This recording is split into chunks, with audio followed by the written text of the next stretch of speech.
हाँ, ये एक बड़ा वो क्वेश्चन है, ये मेरे मन में भी कई बार आता है। ये जस्टिफाइड लगता है क्या सर आपको, टीचर्स की जो सैलरी होती है इतने हाई नंबर्स में? जैसे आपका भी मैंने कहीं पे सुना कि हाईएस्ट पेड 20 टीचर्स हैं 20 CR, 20 करोड़ सैलरी बताई गई आपकी। कोई भी अच्छी चीज़ बननी है तो वो कोटा से ही बननी है। दिल्ली से कोटा में भी बहुत बड़ा शिफ्ट था। आते ही ऐसा लगा कि थप्पड़ पड़ गए हमारे। हॉस्टल के रेट्स हों या कोई भी चीज़ हो, है ना, वो एक सीडो इकोनॉमी बढ़ रही थी, वो बस्ट होनी थी।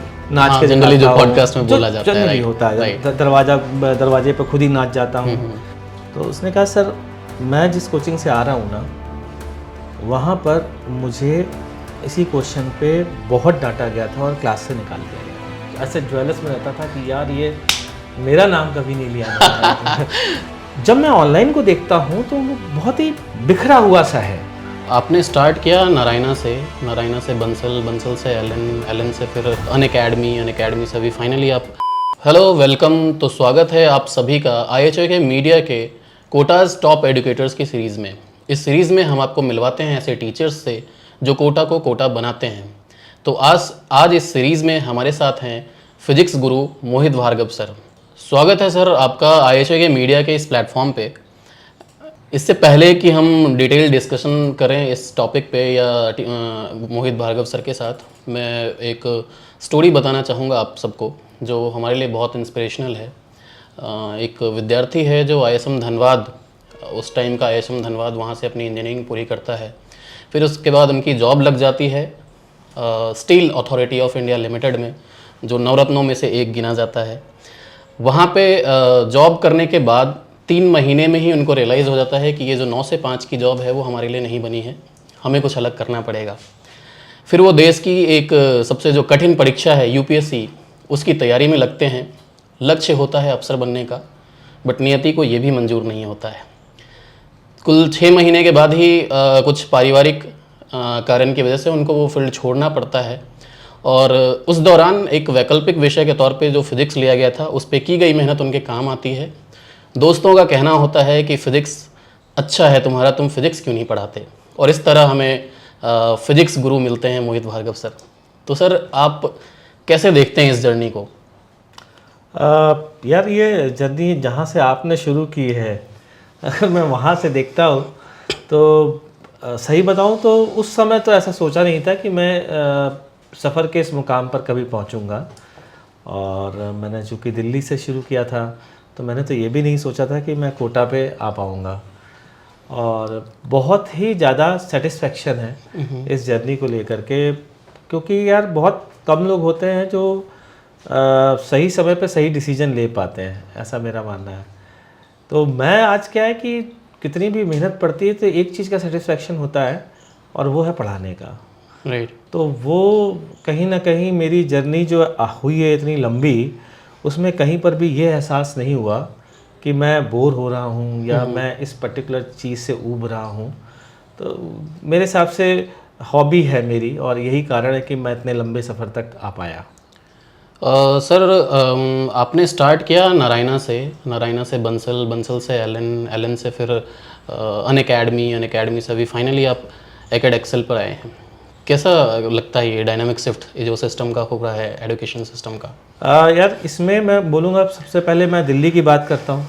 तो जब मैं दिल्ली में था ना, तो दिल्ली से कोटा में भी बहुत बड़ा शिफ्ट था। क्योंकि दिल्ली में क्या कल्चर था कि जैसे डिस्कशन नहीं कराते थे बच्चों का, केवल पढ़ाना होता था। डिस्कशन के लिए डाउट काउंटर शेल अलग लगते थे और हमें भी केवल पढ़ाने की रिस्पॉन्सिबिलिटी होती थी। सडनली मैं कोटा आया, तो जब कोटा आया तो मुझे तो लगता था कि मैं बहुत बड़ा 30 मार खा हूँ, मुझे सब आता है। और आते ही ऐसा लगा कि थप्पड़ पड़ गए हमारे। 4 क्लासेस का लोड, और उसके बाद मतलब तो हर दिन 4 लेनी है आपको, और 8 स्ट्रीम है। बंसल में क्या होता था, अल्टरनेट क्लास चला करती थी उस समय। डेली तो कल्चर ही नहीं था, डेली कल्चर काफ़ी देर में आया है। तो 8 बैच लेते होते थे आपको। हर बैच में ऐसे ही, मतलब कोई जानता भी नहीं है, आप गए और वहाँ तो क्या है, उस समय बच्चे शक की निगाह से बहुत देखते थे, ये दिल्ली से आया है।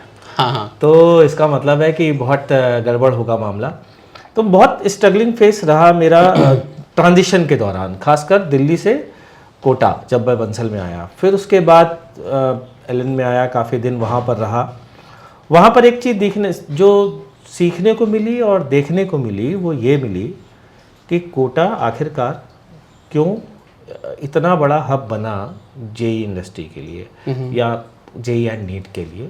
उसका बहुत सिंपल सा कारण है कि यहाँ सिर्फ स्टूडेंट के बीच में कंपटीशन नहीं है, यहाँ टीचर्स के बीच में भी कंपटीशन है, कोचिंग के बीच में भी, कोचिंग के बीच में भी। और सबसे बड़ी बात यह है कि जब टीचर्स के बीच में कंपटीशन होता है तो हर टीचर एक टीचर दूसरे टीचर से केवल एक ही तरीके से जीत सकता है और वो है नॉलेज। राइट। तो उस चक्कर में क्या हुआ, कोटा का जो नॉलेज लेवल है और जो डेप्थ नॉलेज है टीचर्स की वो अलग है, बहुत अलग है।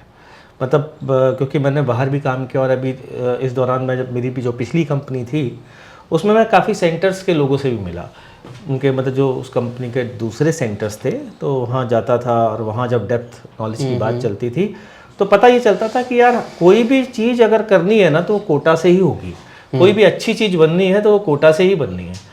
तो इस जर्नी में मेरा कहीं ना कहीं मुझे जो लगता है वो यही है यार कि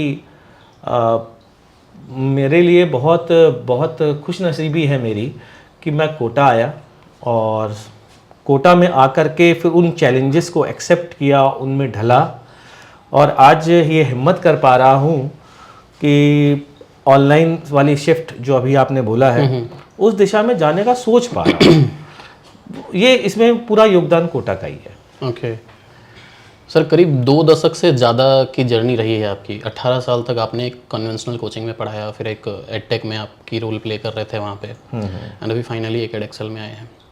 पहले का कोटा कैसा था, अभी का कोटा कैसा है? पहले का कोटा एक ऐसा था जिसमें 6-7 कन्वेंशनल कोचिंग थी, ऑफलाइन चीज़ें चल रही थी। अभी एडटेक का दौर है, कोटा में भी नए नए एडटेक्स आ रहे हैं। पहले और अभी के दौर में क्या डिफरेंस है, क्या लगता है आपको?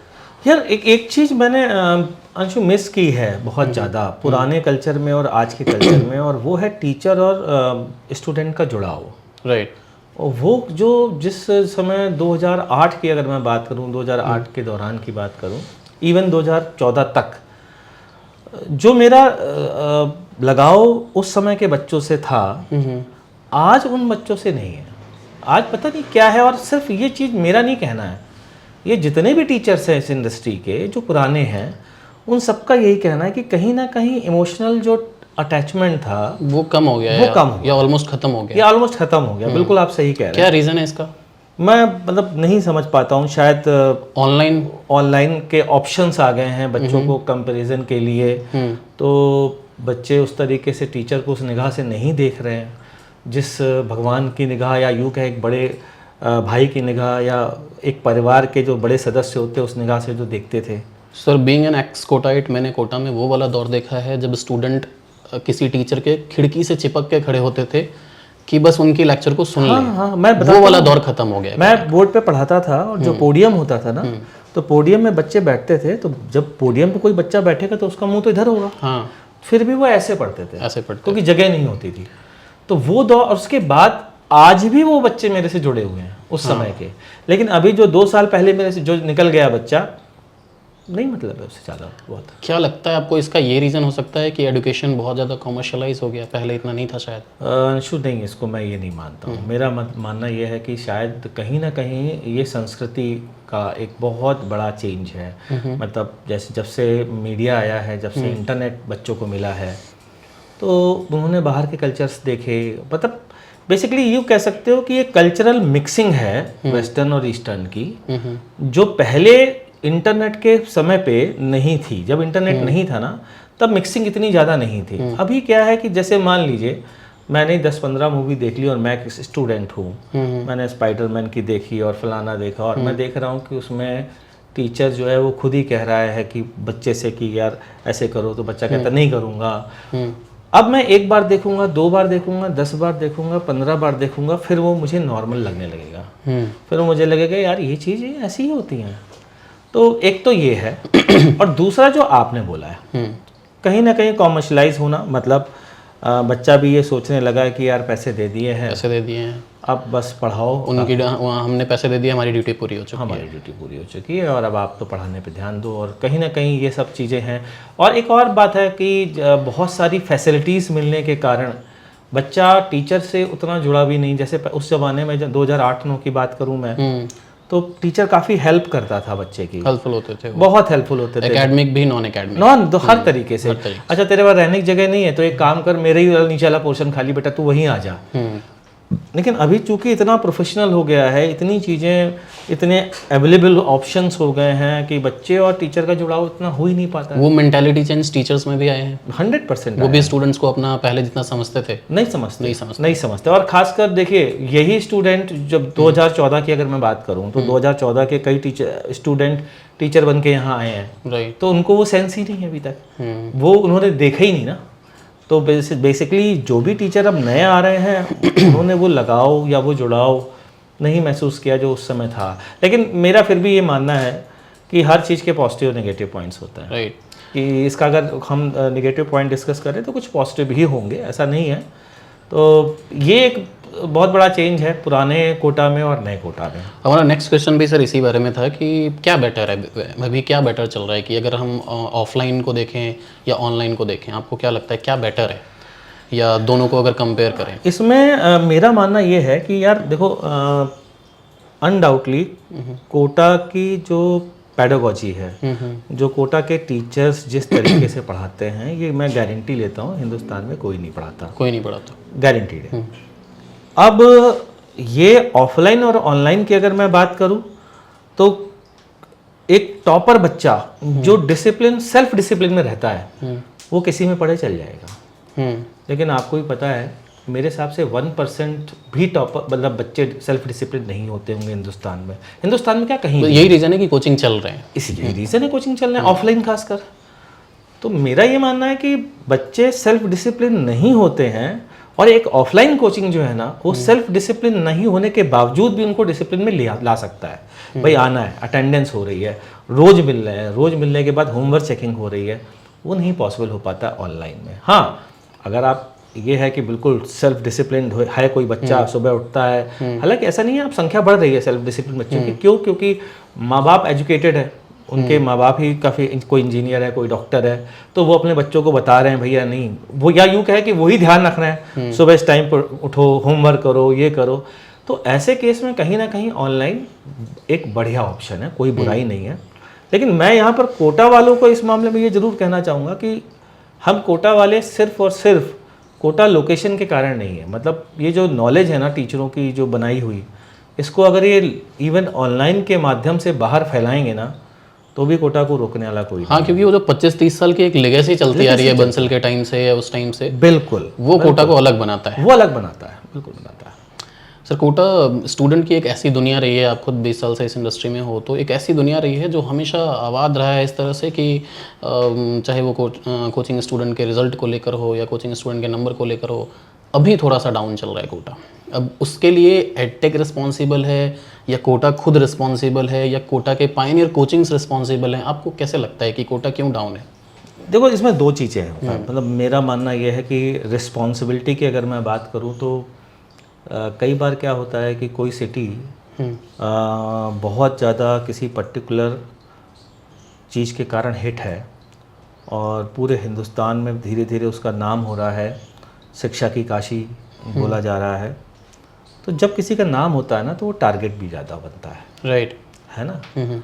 तो जैसे कोई भी न्यूज़ है, कोई भी वो जल्दी स्प्रेड होती है, बहुत जल्दी स्प्रेड होती है कोटा की। मतलब अभी मैं बता रहा हूँ, जब पिछली कोचिंग में था तो मैं साउथ के सेंटर्स में गया, तो मैंने जब साउथ के सिटीज़ में गया और वहाँ पर बच्चों के साथ जो भी चीज़ें हो रही हैं, जो घटनाएं यहाँ घटती हैं, जब वहाँ पर देखा तो परसेंटेज वहाँ पर यहाँ से ज़्यादा था, लेकिन वो उजागर नहीं होता। पहला रीज़न तो ये है।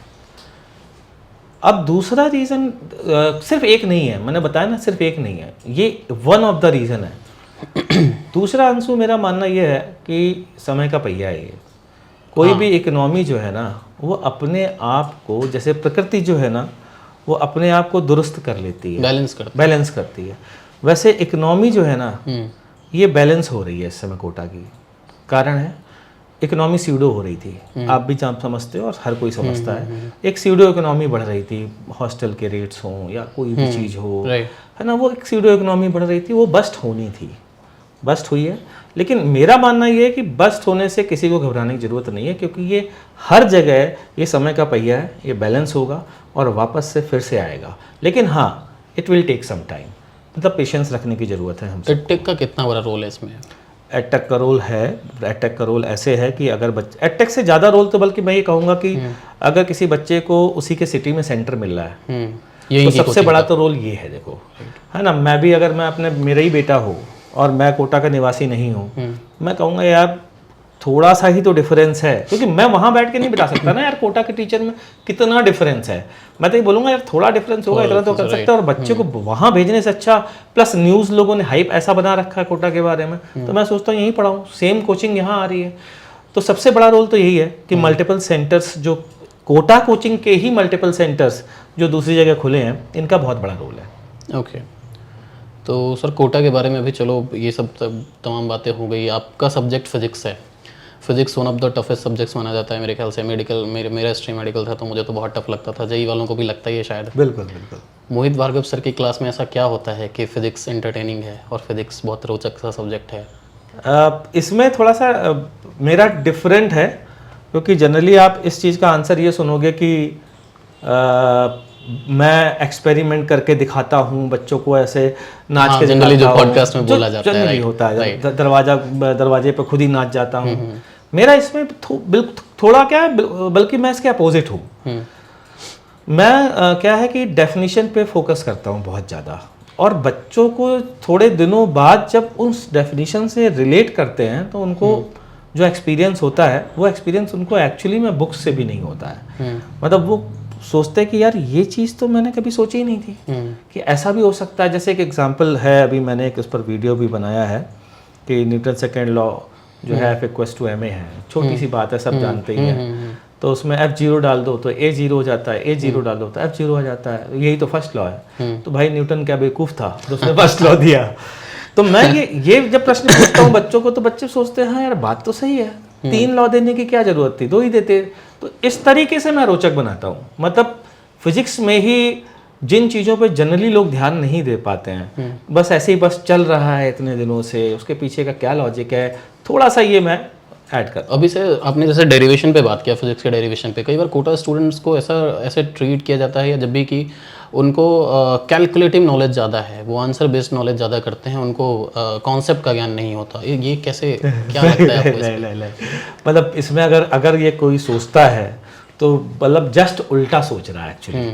कोटा में जो कंसेप्चुअल नॉलेज है ना, वो पूरे मतलब बड़ी बात नहीं है कि हिंदुस्तान में शायद ही कहीं हो, बहुत मतलब इतना डेप्थ में जाते हैं और इतने। अच्छा, उसका सिंपल सा रीज़न समझो आप। अगर सेम टीचर डाउट बता रहा है तो टीचर को तो कॉन्सेप्चुअल नॉलेज होनी पड़ेगी, राइट।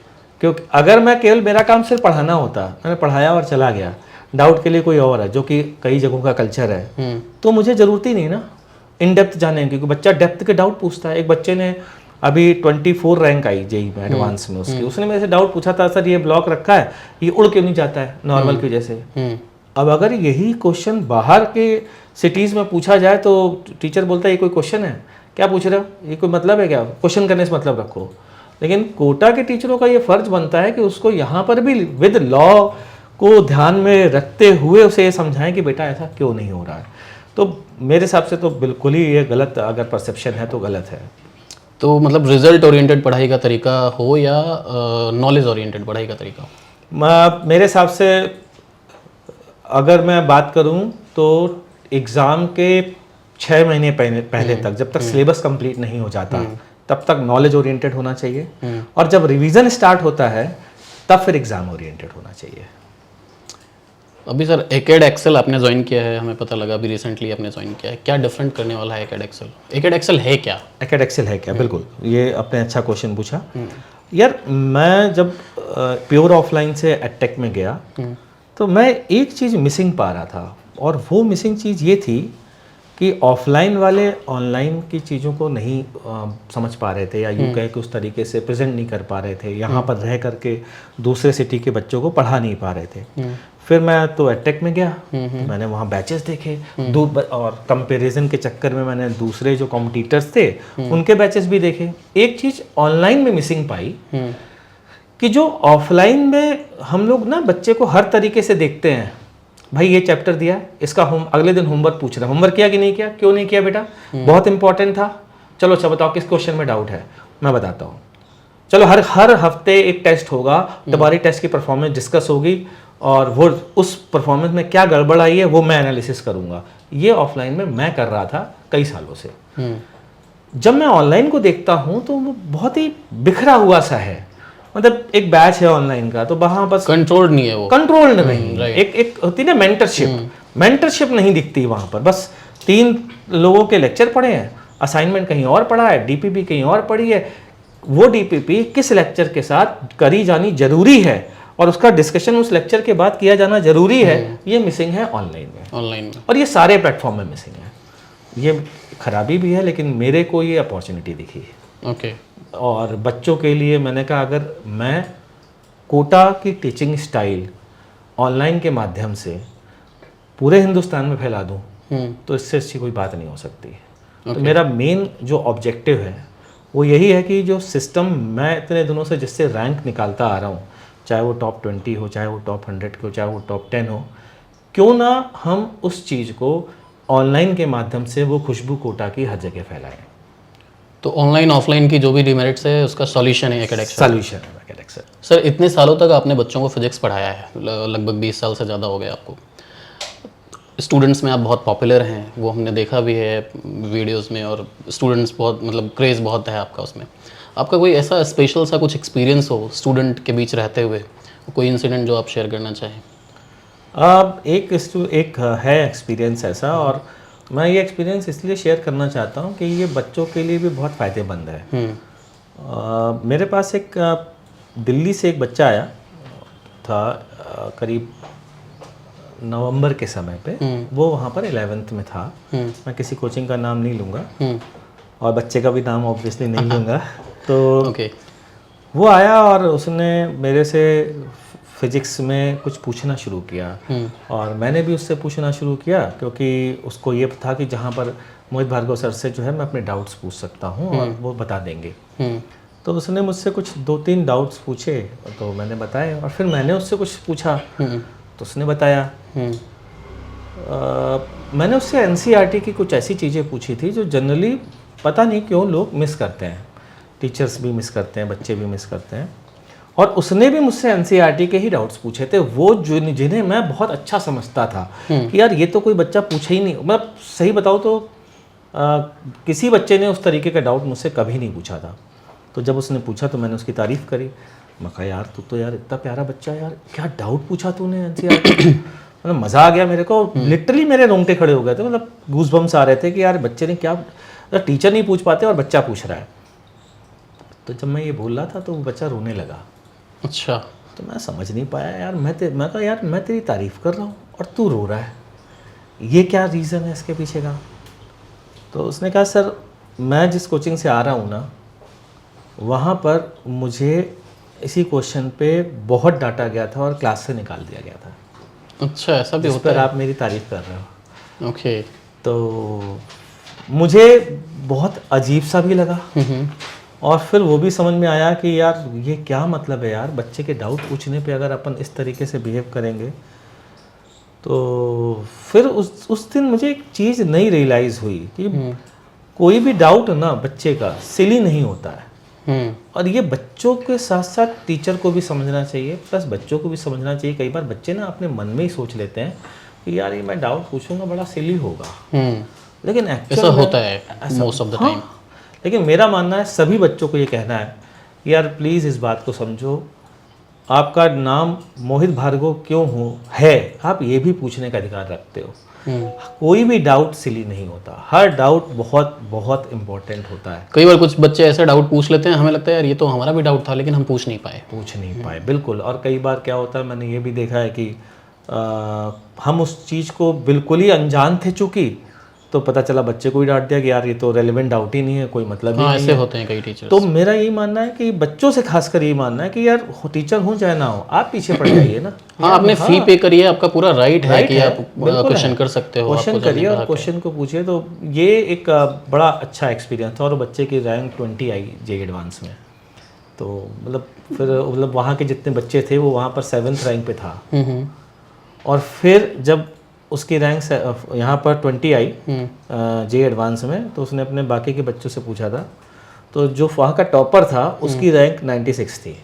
अच्छा, तो तो ये डिफरेंस था उसके थिंकिंग प्रोसेस में। थिंकिंग प्रोसेस बहुत उसका अच्छा था, लेकिन यही है कि वो दब रहा था थिंकिंग प्रोसेस कहीं ना कहीं। तो बच्चों को यही कहना है यार, थिंकिंग प्रोसेस दबाना नहीं भाई, उसे तो और फैलाओ, जितना उस एज में फैला सकते हो बढ़िया है। अभी सर हमने फ़ी पे बात किया कि अगर आपने फ़ी पे किया है तो आपका पूरा राइट बनता है कि आप टीचर से सारे क्वेश्चन पूछ सकते हो। आप बेसिकली कोचिंग में होते इसलिए हो क्योंकि आप अपने सारे डाउट्स क्लियर कर पाओ, बिल्कुल, है ना, आपके मन में कोई डाउट नहीं होना चाहिए। फ़ी पे बात करें तो सर आपको कैसा लगता है कि अभी जैसे एडटेक है और एक ऑफलाइन कोचिंग से, इनके फ़ी को कैसे देखते हैं आपकी फ़ी कितना कम होना चाहिए, क्या ज़्यादा होना चाहिए? एकेड एक्सेल क्या ऑफ़र कर रहा है स्टूडेंट्स को? देखिए मैं सारी चीज़ों का आपका जवाब देता हूँ। अगर मैं कोटा की बात करूँ, जो मैंने अभी थोड़ी देर पहले कोटा में पहिया बताया इकोनॉमी का, वो डिस्टर्ब हुआ क्यों, उसके डिस्टर्ब होने का रीज़न समझिएगा। आज अगर आप दिल्ली में जाते हैं, वहाँ पर बच्चे की आईआईटी की फ़ीस पता करते हैं, तो कोटा की फ़ीस की 3 गुनी है। पता है आपको ये बात? नहीं, ये नहीं पता था मैं मुझे। बता देता हूँ। कोटा की फ़ीस की 3 गुनी है, मतलब 4 लाख रुपए, 3.5 लाख रुपए ये पर फीस है, ईयर? Per year. अच्छा। ठीक। और टीचर की सैलरी, कोटा की सैलरी टीचर की सैलरी की आधी है।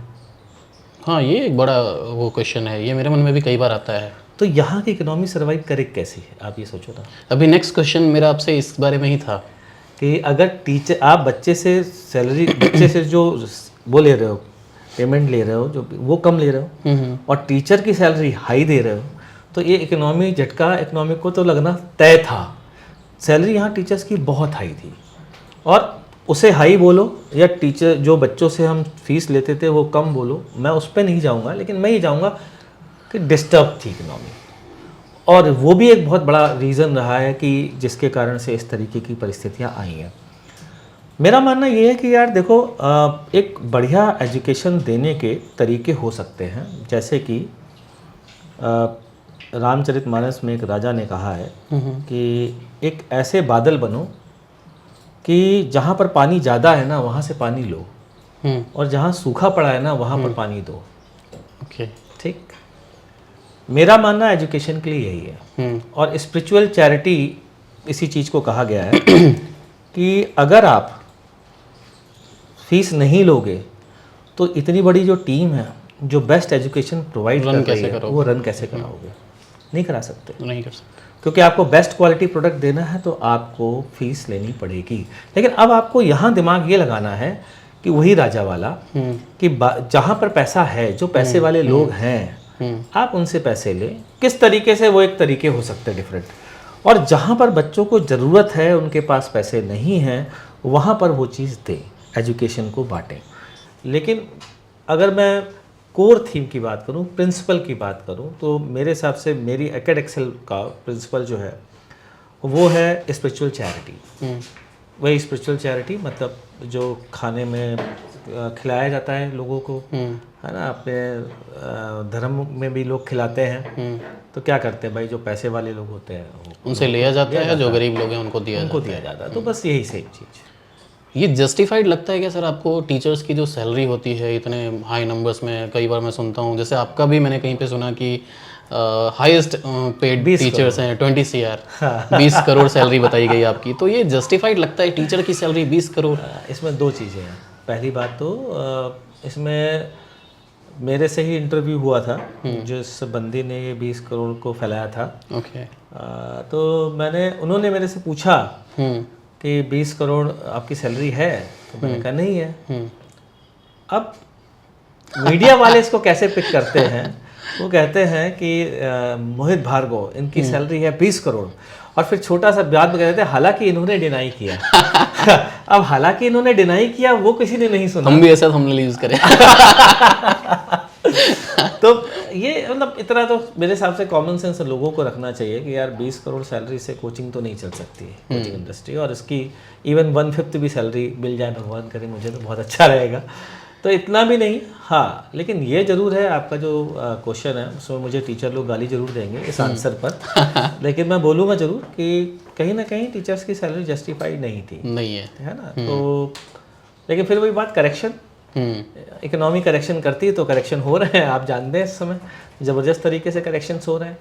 और ये करेक्शन होने के बाद वापस से जो सैलरी होंगी वो रिजिड होंगी, सॉलिड होंगी और उन पे ही फिर आगे सिस्टम बनेगा। क्योंकि ऐसे तो पता है एक थिंकिंग डेवलप होती है स्टूडेंट में कि किसी ने आईआईटी से बीटेक किया, किसी ने किसी एम्स से मान लो एमबीबीएस किया, तो वो डॉक्टर क्यों बने, इंजीनियर क्यों बने, वो टीचर बने ना, बने। हाँ बिल्कुल, उनकी करोड़ों में सैलरी आ रही भाई है। मेरी जब ये न्यूज़ फैली थी बहुत ज़्यादा, तो इवन मेरी क्लास में बच्चों ने बोल दिया था कि सर मैं तो यही प्रोफेशन आऊँगा क्योंकि मैंने आपकी सैलरी सुनी। हाँ राइट। तो मुझे तो हर क्लास में बताना पड़ा बेटा ये गलत से है, ऐसा नहीं है। हाँ एक डिसेंट सैलरी है, इसमें कोई दो राय नहीं है, लेकिन इतनी भी नहीं है जितनी, क्योंकि बच्चों पे बहुत खराब इफेक्ट पड़ता है। बच्चे अपनी चॉइस को ना सोच करके, जो उनके हॉबीज हैं उनको ना देख करके वो पैसे की डायरेक्शन में वो बहुत इन्फ्लुएंस हो जाते हैं, इन्फ्लुएंस हो जाते हैं और वो देखते हैं यार ये तो सही है, लेकिन उन्हें नहीं पता है कि ये बस्ट हो जाएगा, ये बलून है जो बस्ट होने वाला है, और हो गया बबल ही बस्ट। तो अभी सर कोटा से जैसे आपको 20 साल हो गए यहाँ पे पढ़ाते हुए, कोटा से बहुत सारे स्टूडेंट्स पढ़ के जा चुके हैं। कई लोग सक्सेसफुल हैं अपनी फील्ड में, कई लोग स्ट्रगल कर रहे हैं अभी भी। एक तो वो वाले स्टूडेंट हैं, एक ऐसे स्टूडेंट हैं जो कोटा आने का प्लान कर रहे हैं, अभी भी इस डाउट में है कि कोटा आना चाहिए नहीं आना चाहिए, ऑनलाइन पढ़ लेना चाहिए, अपने घर पे ही पढ़ लेना चाहिए। इन दोनों तरह के स्टूडेंट्स के लिए क्या मैसेज है आपका? सबसे पहले तो उनके लिए जो कोटा आए कि ना आए, जो डिसाइड करना चाहते हैं, उनके लिए मैंने जो आंसर दिया है कि अगर वो सेल्फ डिसिप्लिन्ड है तो वो घर पे रह सकते हैं, कोई बुराई नहीं है। ऑनलाइन प्लेटफॉर्म है यहाँ पर बहुत सारे और पढ़ें वो। लेकिन अगर उनको लगता है कि यार मुझे ना एक डिसिप्लिन की, प्रेशर की थोड़ी ज़रूरत है, एक सिस्टम का पार्ट एक सिस्टम का पार्ट बनना है, सुबह आना है, होमवर्क दिया जा रहा है वो करना है, और जब तक मैं ऐसा नहीं होता मैं पढ़ता नहीं हूँ ढंग से, उनको कोटा ही आना चाहिए, क्योंकि जो डिसिप्लिन कोटा में है वो शायद ही कहीं होगा। दूसरी चीज़, जो कोटा से निकल गए हैं उनके बारे में तो मैं अभी आपको बताता हूँ। अभी मैं एकेडेक्सेल के लिए अपने कई बच्चों से टेस्टिमोनियल्स ले रहा था। किसी की 20 रैंक थी, किसी की 18 रैंक थी जेई में। ओके। तो बहुत ही अच्छे टेस्टिमोनियल्स ये आए कि वो आज भी जो कोटा में डिसिप्लिन सिखाया गया था वो अपनी नौकरी में भी फॉलो कर रहे हैं और काम आ रहा है। तो ये उनके लिए मैसेज है, जो नहीं कर रहे हैं फॉलो तो वो ध्यान करें। जब वो डीमोटिवेट होते थे तो हम टीचर उनको क्या समझाते थे वो आज भी उनके काम में आएगा।